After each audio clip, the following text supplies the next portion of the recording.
Pemerintah Iran sampai saat ini masih bungkam soal penyebab jatuhnya helikopter Presiden Iran, Ebrahim Raisi. Di tengah beragam spekulasi yang muncul, mencuat bola liar yang menduga bahwa senjata laser luar angkasa menembak jatuh helikopter yang ditumpangi Raisi. Dikutip dari Hindustan Times via Tribun News, Jumat, tanggal 24 Mei tahun 2024, banyak spekulasi dan rumor yang menyebut bahwa tewasnya Raisi tak hanya kecelakaan helikopter biasa. Hal ini menyusul klaim yang menyebut bahwa ada senjata laser berbasis ruang angkasa, diduga telah digunakan untuk menjatuhkan helikopter Presiden Iran ini.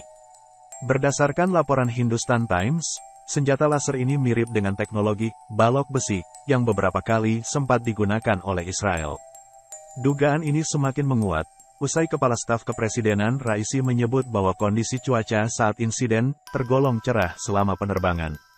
Sementara itu, Turki juga menambahkan dugaan dengan menyatakan, transponder helikopter yang ditumpangi Raisi tiba-tiba menghilang atau malah dimatikan dengan sengaja. Sebelumnya diberitakan, Presiden Iran, Ebrahim Raisi, meninggal dunia usai helikopternya jatuh di wilayah pegunungan Azerbaijan Timur pada Minggu, tanggal 19 Mei tahun 2024 lalu.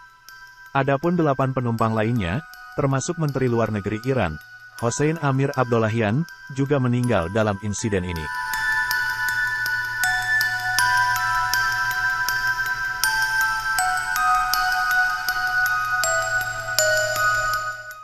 Download Tribun X sekarang, menghadirkan lokal menjadi Indonesia.